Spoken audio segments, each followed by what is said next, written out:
weeks, right? Everybody have a good week so far? Busy. Well, that's good. We are in Esther, chapter 1. So a couple weeks ago, we started the book of Esther, and we just got through a few verses, I think down to verse 4. I think that was it. I think about verse 4. And so point 4 there, I think is where we got to. So we were talking about, we looked at Ahasuerus, which is Xerxes, really truly believed to be Xerxes, that we see in history.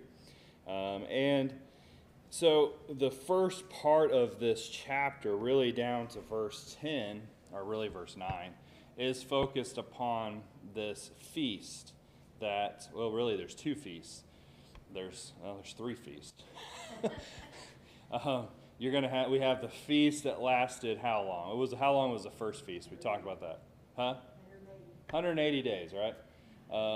And so a half a year. And so it lasted a half a year. And then we're going to have a second feast that lasted 7 days. And the third feast was of the women. The women had their own feast. And so there's 3 different feasts going on.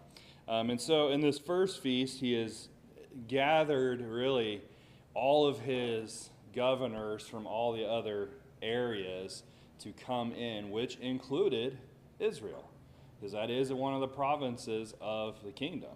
And so whoever was ruling at that time, and as we talked about, this could have been a focus upon his getting ready to go to Greece and to be defeated ultimately as he went there. And so this first feast, we talked about what was the purpose of his feast. What was he trying to show off? His riches, his wealth, his power. He was just very prideful. And so we talked about that pride. And so is there another example in the Bible of someone doing that similar thing? Hezekiah. So let's go to Isaiah 39. We're not going to read all of this, but it's hard not to read all of it to get the whole gist of what is going on. But let's see. Let me get there. Isaiah 39. Well, it's pretty short. Somebody want to read that? 1 through 8. Isaiah 39. Yeah. Right. At that time, Mordecai. I don't have a big Bible like this. At that time,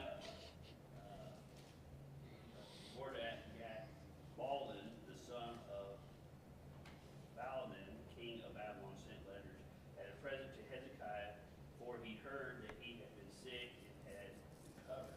And Hezekiah was pleased with them and showed them the house of his treasures, the silver and gold, the spices, the precious ornaments, and all his armory, all that was found among his treasures. There was nothing in his house or in all his dominion Hezekiah did not show him.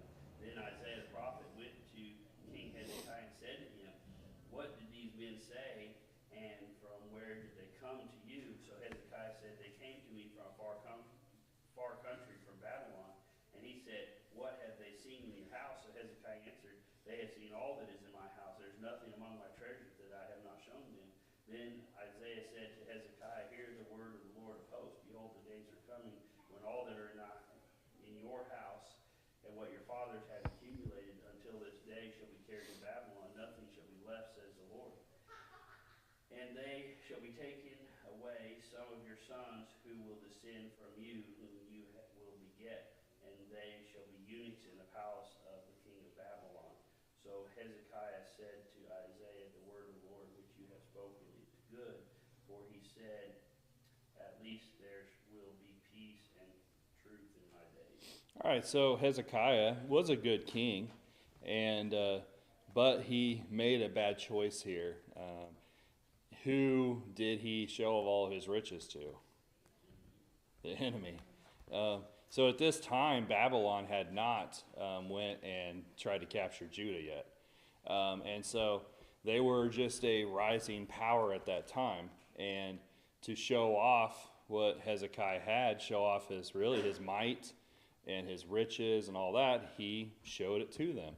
Well, as God said, the king of Babylon is going to come, and he's going to carry all of that wealth, all of that you'd showed him, back to Babylon. And that's exactly what happens later on. And so, we look at, I think when I see what Ahasuerus or Xerxes was doing here in chapter 1 of Esther, he was being prideful. He was being arrogant, and we see that with those other characteristics and showing off, and it was dangerous for him. And, think about this. Maybe that's why his venture into Greece didn't go so well. But anyways, we see that he did not end up capturing Greece. Greece was not one of the three ribs. That's what we looked at, Daniel 7 and verse 5. And so he ended up failing in that venture. All right, so that brings us to verse 5. It says, "And when these days were completed," so the 180 days, "the king made a feast lasting 7 days for all the people who were present in Shushan the citadel, from great to small, in the court of the garden of the king's palace." And so we have another feast. I'm going to read verse 6 with it. "There were white and blue linen curtains fastened with cords of fine linen, and purple on silver rods and marble pillars. And the couches were of gold and silver on a mosaic pavement of alabaster, turquoise, and white and black marble." When you hear all that, what do you think? Very luxurious, very, very showy, right? He is really showing the wealth. And so the first feast for 180 days was focused on the governors of the land and showing off to all of his dominion, all these people that are now subject to him. This feast is focused upon the people. So this would have been the people of the city. That would have included poor and rich. This would have been just the citizens of Babylon. Or not Babylon, but of Shushan. And so here this feast was for them, rich or poor. Now, the word feast here is interesting. We're going to see this word again. We'll talk about it later also in another place. But the word feast here is a masculine noun meaning a drink, a feast. The word comes from a verb meaning to drink. And as we see with the following verses, what were this feast focused around? Drinking. And so there was a lot of drinking going on here. This feast lasted 7 days. This was in the court of the king, which, it wouldn't have been able to hold all of the city, but quite a few people. Here's a quote. It says, "The palace would not have been able to contain all the people. Therefore, the court of the garden was selected. This is the space nearly 350 feet long by 250 feet wide, with a square of 154 feet taken out of it for the central building. The area exceeds 60,000 square feet." So he can fit a lot of people in there.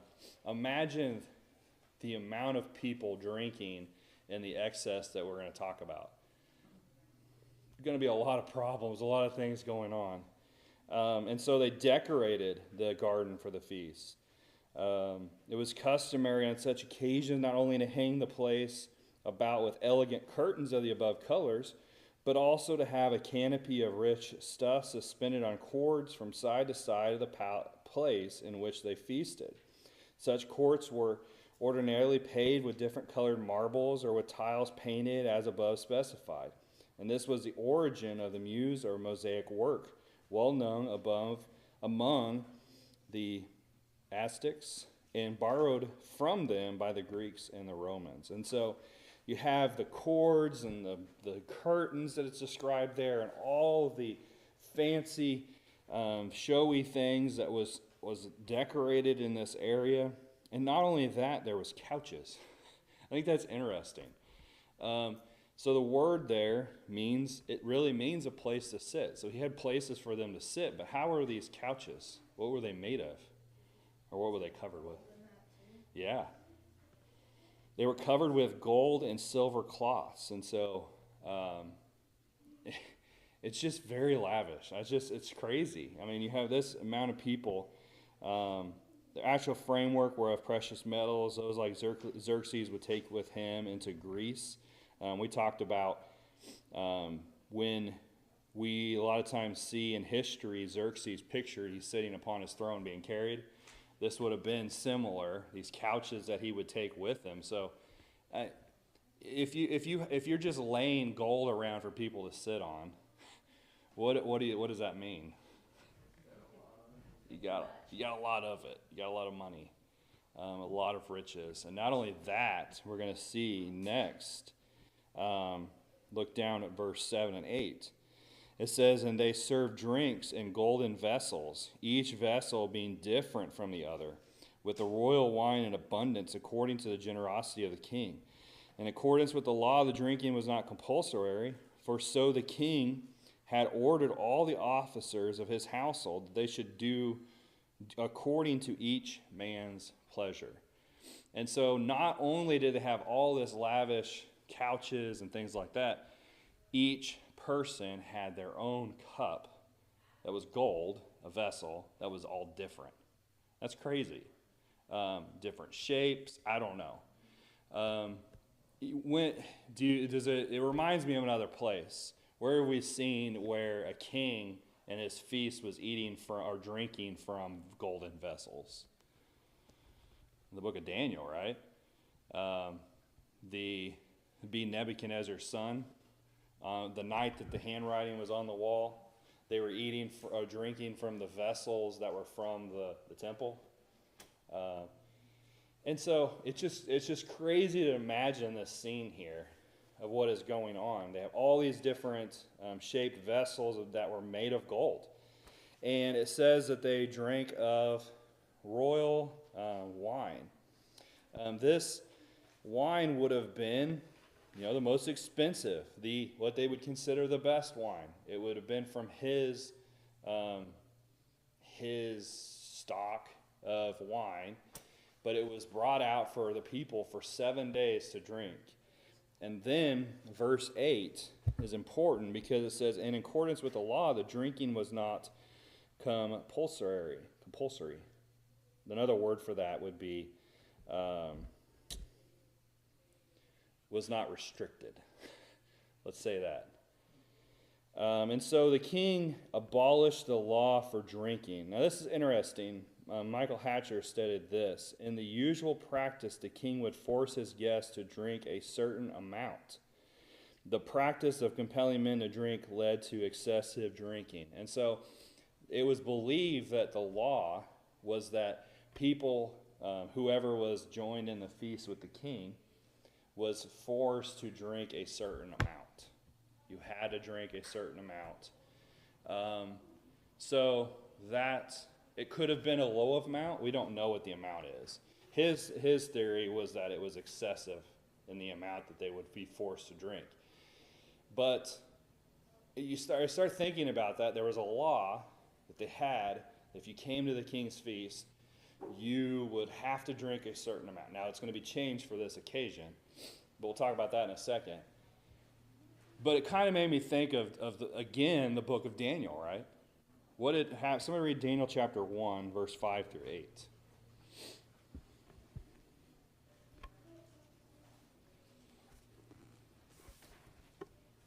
There's a lot of similarities between the book of Daniel and the book of Esther in the sense of looking at the laws and things, because Daniel lived during the time of Medo-Persia. He lived during the time of Babylon, which in chapter 1 is the time of Babylon. So it's a little different kingdom for sure, but let me read that, verse 5 through 8. "And the king appointed them a daily provision of the king's meat, and of the wines which he drank, nourishing them 3 years, that at the end thereof they might stand before the king. Now among these were of the children of Judah Daniel, Hananiah, Mishael, and Azariah, and to whom the prince of the eunuchs gave names. For he gave unto Daniel the name Belshazzar, and to Hananiah Shadrach, Mishael of Meshach, and to Azariah Abednego. That Daniel purposed in his heart that he would not defile himself with the portion of the king's meat, nor with the wine which he drank. Therefore he requested of the prince of the eunuchs, that he might not defile himself." All right, so a lot of times we look at this, we know that Daniel was a Jew, and we talk about mainly the fact that probably this meat was not what he should be eating. And so, Daniel had the courage to stand up and say, no, we're not going to do this. Let me prove to you this will be better. And of course, God blessed him. But I think it's interesting that it was given to them that this is what you're going to eat. Not only that, this is what you're going to drink. And so it's kind of similar. Maybe it's not, but to me it sounds similar in the fact of this is what you're going to drink. That doesn't tell us the amount, but in a sense it was the law then that this is what you're going to do, and Daniel was able to get that changed, and thankfully because of his courage. But what we see here is that there had to have been a law in effect that you could only drink a certain amount. But this time and this occasion, a person was allowed to drink as much as they desired. And so it says, in accordance with the law, the drinking was not restricted. For so the king had ordered all the officers of his household that they should do according to each man's pleasure. Every person was allowed to drink as much or as little as they wanted. And you look at it that way, it could be both. This means that people were allowed to not participate, but that also opened the doors to others drinking as much as they wanted.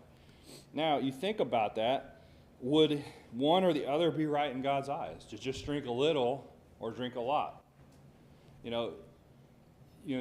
Thinking about what's going to happen here, what is this all leading up to?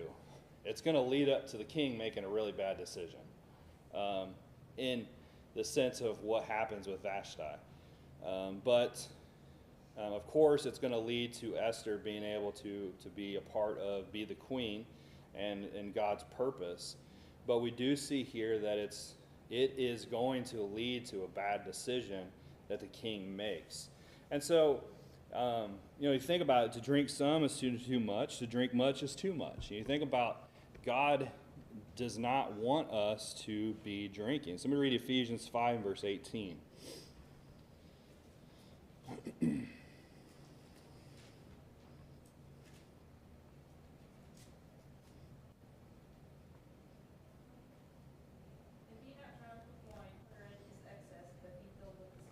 All right, so it's a simple verse, but that be not drunk with wine, if you look at the Greek, is a present imperative verb. I know this is the New Testament, which applies to us.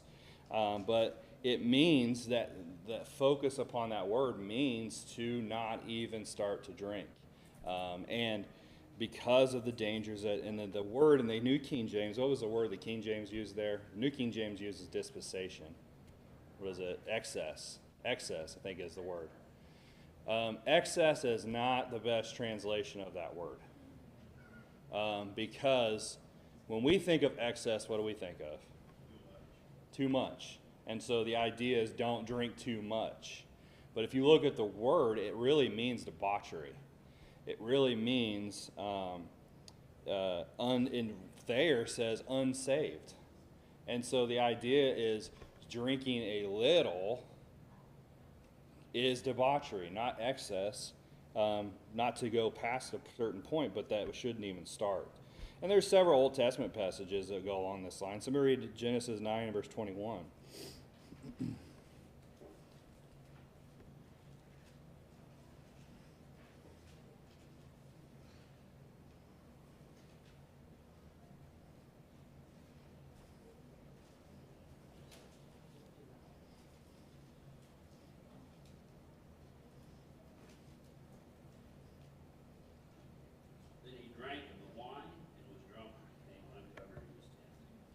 All right, who's that talking about?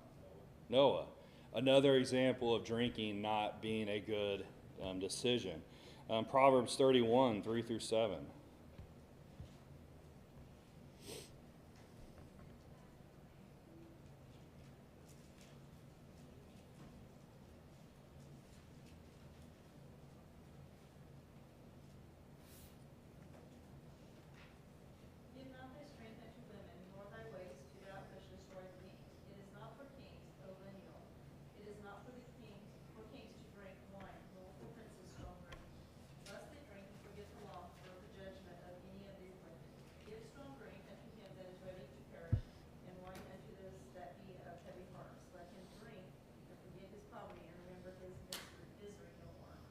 Proverbs 23, 29 through 35.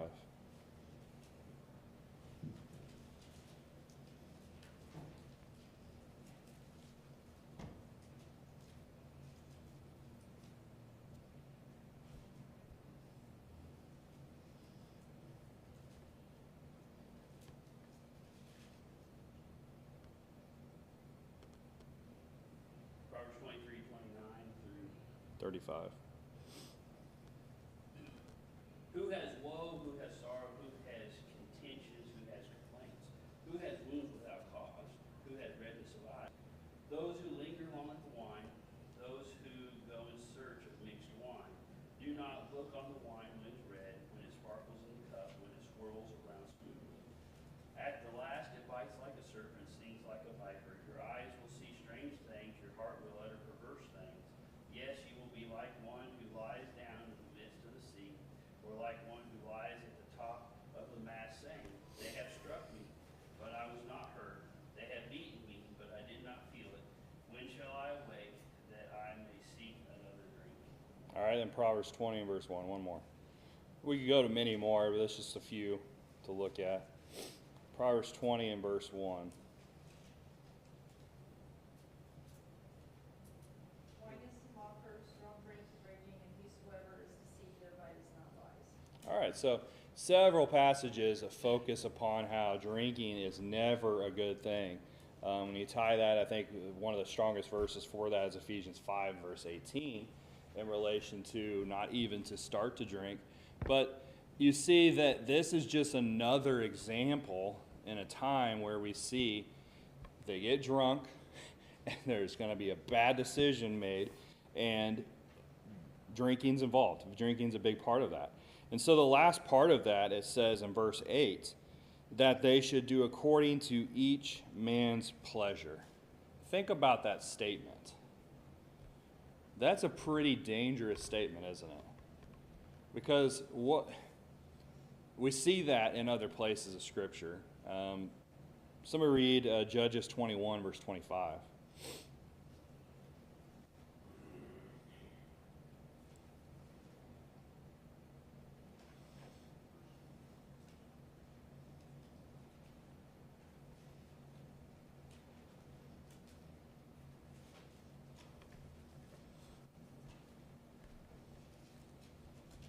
In those days there was no king in Israel. Everyone did what was right in his own eyes.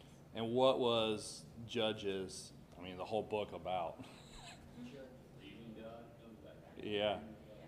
So they were doing everything according to their own eyes, and it led to constant cycle of going into bondage and back out of bondage.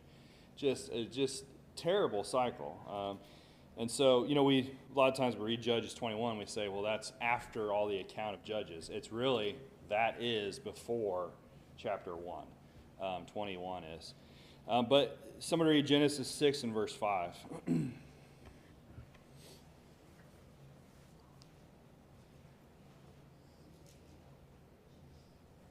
Lord saw that the wickedness of man was great in the earth, and that every intention of the thoughts of his heart was only evil continually.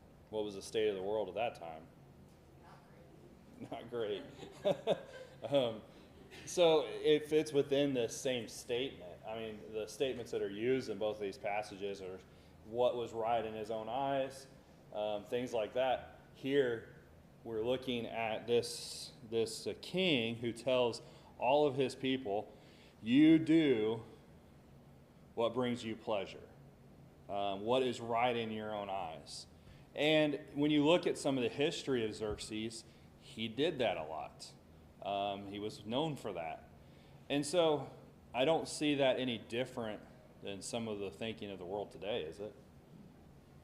I mean, most of our world, our society is focused upon that. If you say to anyone that their choice of what makes them happy or what brings them pleasure is wrong, then you are what's the word I want to use? Not thinking very good with words tonight. Hate speech, in a sense. You are, in that sense, you're putting them down, and you're trying to restrict their life. But yet, we see example after example in the Bible when a person does that, what happens? It leads down a pretty bad path. So did he change the law then just for this purpose? He did, for this purpose, for this 7 days.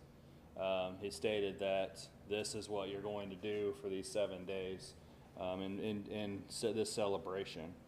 And so here they were able to do whatever they desired, and drink as much as they wanted, and enjoy and have this 7 days of pleasure. And so what did it lead to? We're going to see from chapter 10 or verse 10 and on. But then verse 9, think about this. Think about how many rash decisions are made in a state like that of drunkenness. Quite a few. I envision it as one giant frat party. Yes, really. I mean, That's what it was, because it was all the men together. Now, there's different thoughts on, because he's asking for the queen to come in, but there's different thoughts that there was others celebrating with them. But what we see here is the queen has the women in another place, and they're celebrating in their own way. We're not told about their feast, except that she was giving them a feast, and letting them celebrate also. so was it the women of high rank or was it everybody? Doesn't tell us. I would think that it would be the wives of those that were there celebrating, more than likely. Or it could have been the high officials' wives, who knows? I don't know. It doesn't tell us. It just says the women.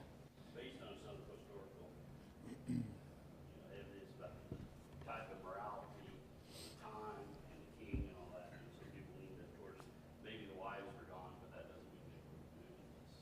No, and that's what we're going to get to. Because when we look at the request that was made by him, we don't know what he was asking of her, except for what it's told in Scripture. There's a lot of things implied. But we have a statement. It's an interesting thought, was that the wives would stay there for a feast, and then they would send them away, and they would ask for the concubines and dancers to come. And so the wives would be taken somewhere else, and then they would bring women in to celebrate with them. And so that could have been what was going on. And when Vashti was asked to come back, she was, in a sense, being told that she's one of those dancers or concubines, and that would have upset her. So it's just different theories on what was going on there. We'll talk about that. But yeah, that's what was talked about there. So verse 9, we see Queen Vashti also made a feast for the women in the royal palace which belonged to King Ahasuerus. And so Vashti, this is the first time we hear about her. Her name means beautiful or excellent woman. And so it could be looked at as she was very beautiful, which we're told in the text. I think that's where the word, why that definition's there. But it's also stated that it means excellent. And I think that relates to the fact that she stood up to the king. And as we're going to talk about, what was Xerxes like?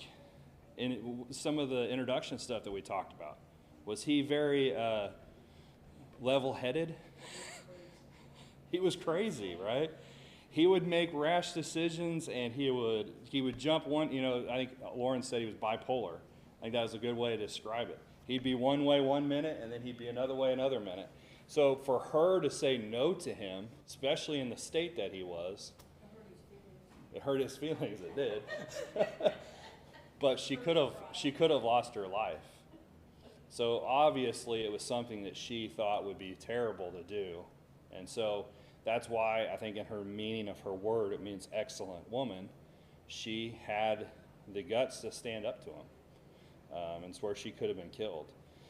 But Pulpit tells us that the only wife of Xerxes known to the Greeks was Demetrius, the daughter of Otanes, one of the 7 conspirators.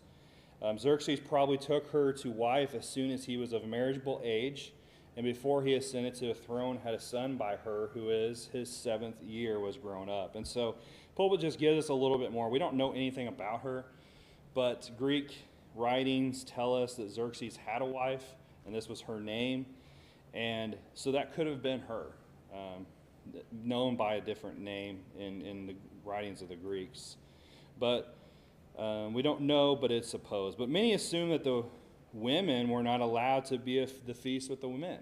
If you read a lot of commentaries, which I do a lot of research when I'm reading these, when I'm preparing, most of the commentaries, the first thing they say is, well, the culture was the women could not celebrate with the men.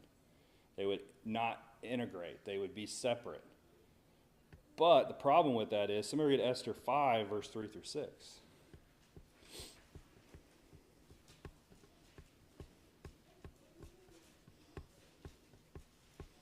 And the king said to her, "What is it, Queen Esther? What is your request? It shall be given you even in the half of my, even to the half of my kingdom." And Esther said, "If it pleases the king, let the king and Haman come today to a feast that I have prepared for the king." Then the king said, "Bring Haman quickly, so that we may do as Esther has asked." So the king and Haman came to the feast that Esther had prepared. All right. The word ESV translates it right. The word feast there, if you're reading from the King James, the New King James says banquet. But that is the same word. The same word used in Esther chapter 1, describing what was going on in Esther 5. She was there. So if it was really customary that the women were not to have a feast with the men, then that wouldn't have happened in chapter 5. Then chapter 7, verse 1 and 2 is another example, so I'm going to read that.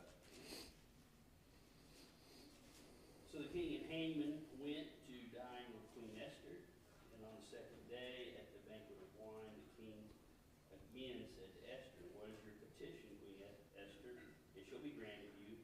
And what is your request? Up to half the kingdom it shall be done." All right, so another example, but we see it's the same word used, and so I think the difference between those occasions in chapter 1 is the king did not invite the women to this feast for the reasons that we've talked about already. And so because of that, she had a feast for the women in the palace for them. We're not told about this feast at all. We're just told that she had a feast. It is the same word. So they could have been doing the same types of things and drinking and whatnot. But so it's just assumed.